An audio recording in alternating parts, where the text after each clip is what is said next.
C'est un garçon timide, mais il finit par conquérir la plus belle fille de l'école. Je suis Ragna Anime, et c'est parti. Tout commence avec Ori Kyoko, la fille la plus populaire du lycée, du genre qui est toujours entourée de gens et attire les regards sans aucun effort. Juste après, entre en scène Ishikawa, un camarade de classe qui invite Kyoko et ses amis à un concert. Mais elle coupe court à la conversation et dit d'emblée qu'elle n'ira pas. Au milieu de la conversation, quelque chose finit par tomber de sa poche. Celui qui ramasse est Miyamura, un élève connu pour sa réputation particulière. La plupart disent qu'il est le type bizarre typique obsédé par les mangas et amoureux des personnages en 2 dimensions. Un ami blond de Ori commente qu'il est très excentrique, et jusqu'à aujourd'hui, personne ne sait vraiment s'il a des amis ou s'il vit seulement dans son propre monde. Dans la scène suivante, nous voyons que Ori s'occupe de son petit frère, Sota, puisque leur mère est toujours surchargée de travail, même les week-ends. De plus, c'est Ori qui se charge de toutes les tâches ménagères. Il se trouve que ce même jour, Sota se blesse dans la rue. Et devinez qui le ramène? Justement Miyamura. Elle n'avait même pas remarqué ce qui s'était passé, mais dès qu'elle voit le garçon avec lui, elle le remercie d'avoir été si serviable. Elle en profite pour inviter Miyamura à entrer et se reposer un peu, d'autant plus qu'il est très sympathique. À l'intérieur de la maison, Miyamura explique qu'il a seulement trébuché parce qu'il a été effrayé par un chien. Ori le remercie à nouveau, et au milieu de la conversation, il commente qu'elle doit avoir une routine chargée en s'occupant de la maison et de son frère. Cela pousse Ori à demander s'il la connaît de l'école, car jusqu'à présent elle n'avait pas reconnu le garçon. Miyamura pense qu'elle plaisante, mais quand il mentionne qu'ils étudient dans la même classe, Ori est choqué. C'était lui, le même garçon silencieux et effacé du lycée. Presque incroyable. Le lendemain, Sota ressentait déjà le manque de son nouvel ami. Alors, Ori, sans trop réfléchir, invite Miyamura à revenir et à jouer avec son frère. Il accepte, mais il est surpris par la façon dont Ori lui parle, comme s'ils étaient amis de longue date, ce qui le rend embarrassé, car il n'a presque pas d'expérience avec les filles. Ori le remarque et plaisante en disant qu'il a un sourire sympathique et lui donne même quelques conseils pour être moins réservé. Avec le temps, Ori remarque que Miyamura aime vraiment les mangas, mais qu'il n'est pas cet otaku exagéré que tout le monde imaginait. D'un autre côté, Miyamura est de plus en plus fasciné par la façon d'être de Ori à la maison. Il aime cette version d'elle, que personne ne connaît à l'école, et il est admiratif de ses compétences en cuisine et de la maturité qu'elle montre en s'occupant de tout toute seule. Comme s'ils étaient un couple, Ori lui demande de rester un peu plus longtemps. Sans le vouloir, elle finit par l'appeler idiot. Sota, déjà habitué à sa sœur, explique rapidement que quand elle traite quelqu'un d'idiot, cela est généralement suivi d'une série d'insultes. Miyamura trouve cela amusant. Le lendemain, un avis annonce que le prochain cours d'éducation physique se déroulera à la piscine. En entendant cela, Miyamura se précipite pour parler à Ori, car il y a quelque chose d'important qu'il cache à tout le monde. Son corps est couvert de tatouages. Il est complètement nerveux, ne sachant pas comment il va gérer la situation. Ori s'inquiète aussi, car elle sait que s'il va en cours comme ça, tout le monde va voir, et ce n'est pas quelque chose de simple à expliquer. Personne n'avait jamais remarqué auparavant qu'il était couvert de dessins.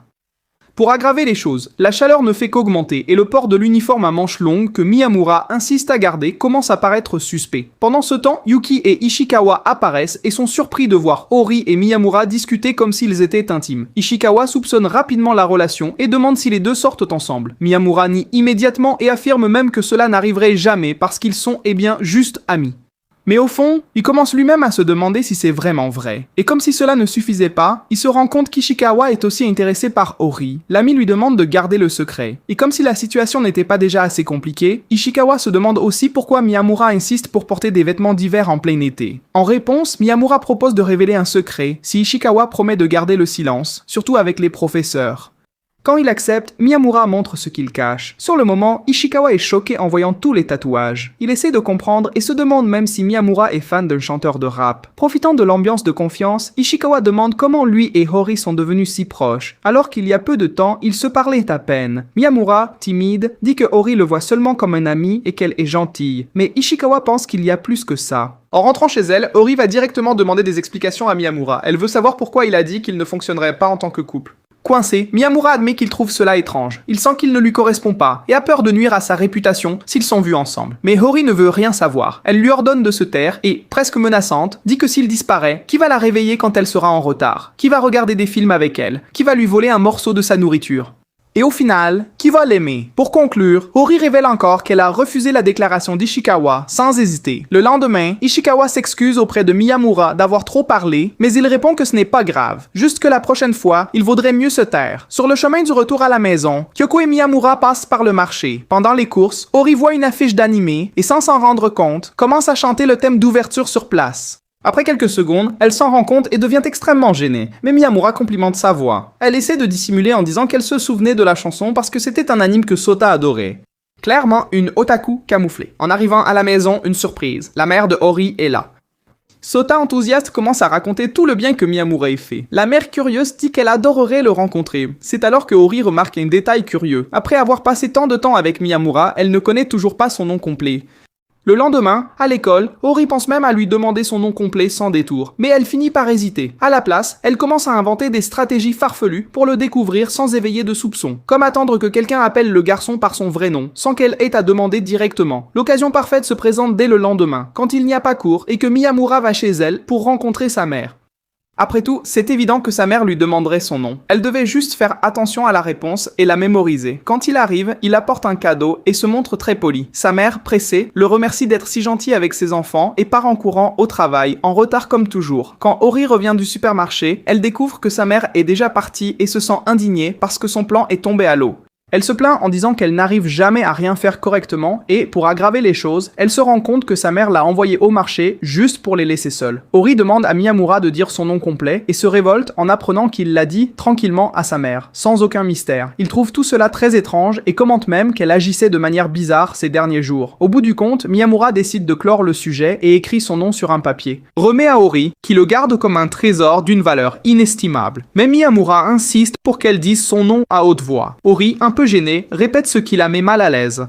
Alors elle lui donne une petite tape et demande s'il connaît son nom de famille. Sans hésiter, Miyamura répond Kyoko. Cela désarme complètement Ori, qui réalise qu'il a toujours su et qu'elle seule faisait tout ce cinéma. En tant que membre du conseil des élèves, Ori a plusieurs responsabilités et couvre souvent les nouveaux qui ne savent pas bien faire les tâches. Yuki croit qu'il profite de sa bonne volonté, mais Ori ne s'en soucie pas autant. Miyamura commente avec un ami que le président du conseil, Sengoku, est pratiquement le plus sollicité de l'école, comme le chef des populaires. Il soupçonne que Ori aide autant au conseil parce qu'elle a un faible pour lui. Soudain, Isaki apparaît. Elle vient chercher les documents que Ori organisait. C'est là qu'on apprend qu'Isaki, en plus d'être la petite amie du président, fait aussi partie du conseil. Mais curieusement, personne ne la voit jamais faire quoi que ce soit. Izikawa demande si le travail que Ori faisait était en fait la responsabilité d'Isaki, et Ori confirme que oui. Essentiellement, elle couvrait le travail de l'autre. Plus tard, dans les couloirs, tandis que Miyamura pensait à acheter quelque chose pour faire plaisir à Ori, Isaki le bouscule et laisse tomber tous les papiers qu'elle portait. Au milieu de la confusion, le document du budget scolaire disparaît et ce papier était important car il impliquait des valeurs financières. Désespérée, Isaki panique car elle savait que Sengoku ne pardonnerait pas ce genre d'erreur. Miyamura remarque la confusion et Yuki informe rapidement que Sengoku était en train de gronder sévèrement Ori puisque le travail avait été transféré à Isaki, mais l'erreur est finalement retombée sur elle. Isaki, nerveuse, dit qu'elle ne se souvient de rien concernant le budget. Et quand le président lui demande si elle en est sûre, elle, épuisée, ne parvient tout simplement pas à répondre avec assurance. À la fin, Ori est obligée de s'excuser publiquement, comme si elle était la seule responsable. Mais ceux qui regardèrent de l'extérieur savaient qu'elle n'était pas du tout en faute. Soudain, Miyamura fait un pas en avant d'un style presque cinématographique. Il enlève ses lunettes, pose son sac avec assurance et se positionne devant tout le monde. Il s'approche du président et tire sa cravate avec fermeté. L'atmosphère devient tendue pendant quelques secondes, jusqu'à ce que Miyamura dise qu'il ajustait juste la cravate du gars. Ensuite, il révèle le livre de budget perdu et explique que tout était la faute d'Isaki dans le couloir. Par chance, il avait gardé le document au milieu du désordre. La vérité éclate enfin. Ori n'était coupable de rien et Sengoku reconnaît son erreur, lui présentant ses excuses. Ori, soulagée, admet qu'elle était sur le point de pleurer de rage. Plus tard, Ishikawa demande quel type d'attaque Ninja Miyamura a fait au président, mais il répond seulement qu'il était un peu irrité. Ishikawa soupçonne que Sengoku sait quelque chose sur Ori, quelque chose qu'elle ne veut pas que personne découvre. Alors il demande comment elle parvient à tout gérer au conseil sans se plaindre. Miyamura explique qu'ils sont amis depuis longtemps. En fait, ils se connaissent depuis l'enfance. Ori se souvient même qu'autrefois, elle traitait Sengoku comme une mascotte, mais en laissant cela de côté, quelque chose d'important approche, l'anniversaire de Ori.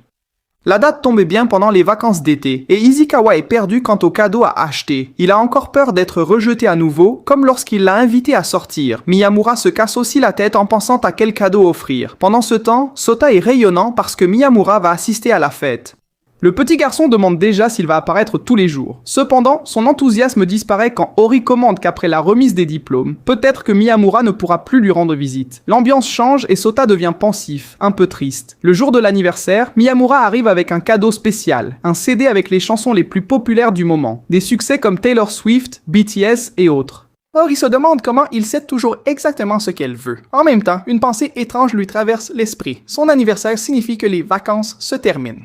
Et cela signifie que la dernière année de lycée frappe à la porte. Miyamura ressent aussi le poids du moment, et l'idée que le temps file rend tout un peu mélancolique. Ensuite, nous voyons un extrait du passé de Miyamura. Depuis petit, il a toujours été mis de côté dans les activités de groupe. Personne ne voulait faire équipe avec lui. Tout cela parce qu'il pensait qu'il était le nerd typique et bizarre. Au lycée, la situation n'a pas beaucoup changé. Il restait seul, car personne ne s'approchait. C'était une période assez compliquée et il semblait que cela ne finirait jamais.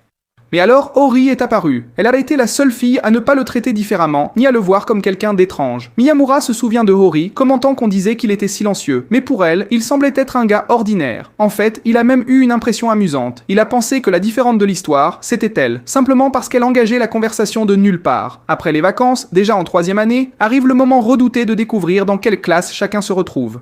Ori, Yuki, Miyamura et Ishikawa finissent à apparaître dans la salle 1. Oui, en voyant cela, Ishikawa s'enthousiasme et déclare que le pouvoir de l'amitié est imbattable. Après tout, rien ne pourrait les séparer. Dès le premier cours, la professeure demande aux élèves de se réunir en groupe de 4. Miyamura se préparait déjà à accepter qu'il finirait encore une fois par être laissé de côté. Mais avant même de bien réfléchir, tous ses amis s'étaient déjà approchés et l'avaient inclus dans le groupe sans hésiter. Ishikawa a même essayé de lancer une conversation, mais Miyamura était tellement perdu dans ses pensées qu'il ne s'en est même pas rendu compte. Il ne sortit de sa transe que lorsqu'il se retrouva seul sur le balcon de l'école. Là, il commença à se demander si ces personnes voulaient vraiment être ses amis ou si tout cela n'était qu'une coïncidence. C'est alors qu'Ishikawa apparut, à l'improviste, en lui demandant à quoi il pensait.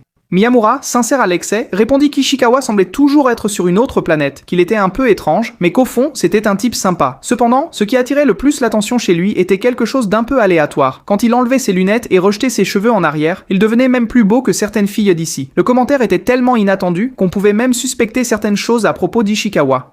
De toute façon, Ishikawa comprit que Miyamura était différent, mais d'une bonne manière. Quand ils étaient sur le point de se dire au revoir, Ishikawa commenta qu'être différent n'est pas quelque chose de mauvais, parce que cela faisait que Miyamura se démarquait parmi tant de gens semblables. En partant, Miyamura pensa qu'il aimerait pouvoir revenir 10 ans en arrière et dire à son ancien moi qu'il était aussi normal que n'importe qui d'autre. Chez Ori, nous voyons que Suta a commencé l'école primaire en devenant plus discipliné. Cela fait que Ori arrive plus tôt à la cafétéria. Quand Ayasaki la voit assise seule, il s'approche et demande si elle n'aurait pas une réunion avec le conseil. Ori pensait aussi que oui, mais Ayasaki a vite changé de sujet en demandant quelle était sa relation avec Miyamura, s'ils étaient un couple, car il le trouvait très mignon. Ori répond qu'ils sont juste amis, rien de plus. Ayasaki demande alors si cela signifie qu'elle pourrait essayer de se rapprocher de lui, puisqu'ils ne sont pas ensemble. Ori, choqué, lâche sans réfléchir que Miyamura ne serait pas avec Ayasaki parce qu'elle ne le permettrait pas. Ayasaki rétorque en disant que Ori n'avait pas le droit d'interférer s'ils étaient juste amis et demande pourquoi elle a changé d'attitude. Ori, de manière impulsive, affirme que Miyamura est à elle et à personne d'autre. Ayasaki insiste un peu plus, et Ori, déjà furieuse, déclare qu'elle l'aime et qu'il n'aura Dieu que pour elle. À la maison, Ori se demande pourquoi Suta s'est changé dans le salon, mais il part vite jouer au football avec ses amis, laissant Ori et Miyamura seuls. Ils en profitent pour regarder quelque chose sur Netflix. Ori met un film d'horreur, mais le silence et les moments tendus créent une ambiance un peu étrange. Pendant ce temps ensemble, Miyamura remarque quelque chose de curieux sur les doigts de Ori, se rappelant qu'à l'école, ils comparaient leurs mains. Et il a commenté que l'index de Ori n'avait que 2 articulations, ce qui le rendait différent. Ori, de son côté, observe à quel point les mains de Miyamura sont douces, et, sans détour, dit qu'elle les trouve très belles et attirantes. Le lendemain, Ishikawa et Miyamura arrivent à l'école avec des marques sur le visage. Ori et Yuki, ne comprenant rien, demandent ce qui s'est passé. Miyamura commente qu'il a dû se défendre dans une bagarre. Kyoko demande avec qui, et il répond que c'était avec Ishikawa.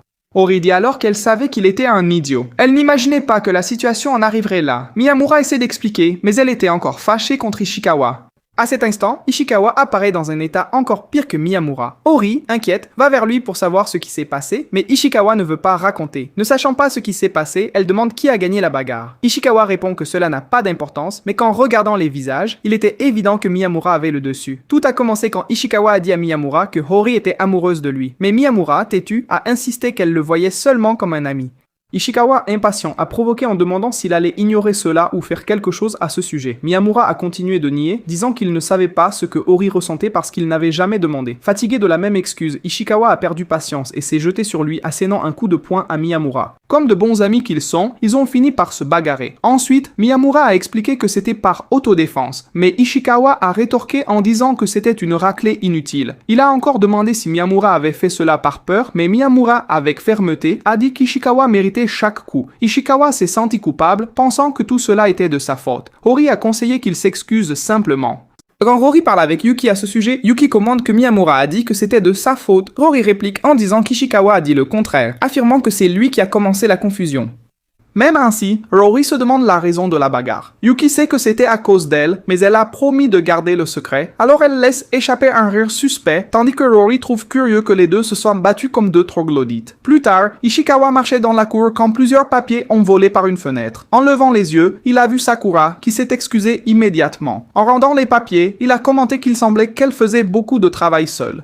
Sakura a expliqué qu'en fait, tout le conseil collaborait. Ishikawa a loué son effort et Sakura a demandé s'il était sérieux. Il s'est alors proposé pour aider avec une tâche. Plus tard, Miyamura et Ishikawa reçoivent un appel pour aller au conseil et Rory et Yuki décident de les accompagner. Cependant, Rory et Miyamura doivent aller dans une autre salle chercher des boissons fraîches. Profitant de leur absence, Ayasaki demande à Ishikawa si les deux sortent ensemble, insinuant qu'il irait mieux avec Rory. Ishikawa, irrité, crie en demandant si cela semble qu'ils sont ensemble, et Yuki demande à Ayasaki de ne pas provoquer, puisque Ishikawa a déjà perdu tout espoir que cela se produise. À ce moment-là, Sakura demande à Sengoku si Ishikawa est amoureux de Rory. Sengoku n'en est pas sûr, mais il le pense, en commentant que si Ishikawa veut être avec Rory, c'est parce qu'il ne la connaît pas encore vraiment. Il dit cela en se souvenant de situations compliquées avec elle. Comme Rory et Miyamura tardaient à revenir, Ayasaki insinue qu'il y avait peut-être une raison spéciale. Ishikawa, clairement troublé par l'amour non réciproque, commence à imaginer des choses, mais Ayasaki affirme rapidement que ce n'est probablement rien de grave. Lorsque Rory et Miyamura reviennent enfin avec les boissons, Ishikawa sourit comme s'ils avaient accompli la mission la plus importante de la journée. Soudain, Miyamura se sent coupable et se hâte de s'excuser, disant que tout est arrivé à cause de Rory. Il essaie d'expliquer qu'il n'y avait rien de mal, mais Ishikawa comprend mal et s'éloigne, comme s'il avait découvert un grand secret. Rory tente de clarifier en disant que Miyamura a simplement renversé la boisson d'Ishikawa par accident. Mais Ishikawa, se couvrant les oreilles, perdu dans ses propres pensées, refuse d'écouter. Sengoku, sérieux, commande que si c'était lui à la place d'Ishikawa, il irait voir le responsable pour régler la question, car ce n'est pas juste d'avoir agi sans réfléchir. Ayasaki est d'accord, disant que ce serait vraiment l'attitude d'un homme véritable. Yuki, sans être impressionné, dit qu'ils exagèrent et que c'était juste un accident. Plus tard, plus calme, Rory, curieuse, demande à Miyamura de montrer ses tatouages. Sans hésiter, il commence à enlever sa chemise, révélant les dessins sur son corps. Rory est surprise et un peu nerveuse, demandant pourquoi il ne réfléchit pas 2 fois avant de faire cela. Elle trouve étrange qu'il ne ressente pas de honte. Miyamura répond qu'il ne voit pas de problème à enlever sa chemise devant les autres, ce qui la rend encore plus intriguée. Calmement, il ajoute qu'il ne se souciait pas de montrer les tatouages à Rory, puisqu'elle les avait déjà vus. Encore méfiante, Rory insiste et demande s'il ferait la même chose avec Ishikawa.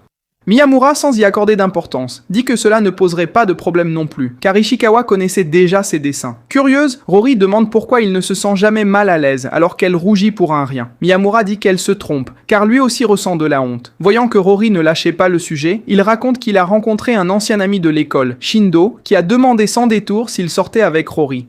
À ce moment-là, Miyamura, sans réfléchir, a répondu que peut-être. Ensuite, il a expliqué qu'il n'avait pas jugé nécessaire de le dire avant, mais qu'il était nerveux d'avoir dit cela. Pour la rassurer, il a assuré qu'il parlerait à Shindo pour clarifier qu'ils n'étaient pas un couple. Rory, essayant de ne pas s'en soucier, a dit qu'il n'avait pas besoin de s'inquiéter pour ça. Miyamura a continué en disant que Shindo avait envoyé un message très direct. Ensuite, il a joint une photo de sa petite amie et a commenté qu'ils devraient en sortir tous les 4 ensemble. Cela a vraiment mis Miyamura mal à l'aise. Rory, curieuse, voulut voir l'image, mais il dit qu'il l'avait déjà supprimée. Avec un petit frisson dans le ventre, Rory commenta qu'elle ne l'avait jamais vu aussi anxieux. Miyamura, essayant de dissimuler, répondit que Shindo était trop exagéré et que cela l'irritait. En marchant dans la rue, Miyamura rencontra Ishava. Ils continuèrent à discuter, et c'est alors que Miyamura découvrit que Shindo échangeait des messages avec sa propre petite amie.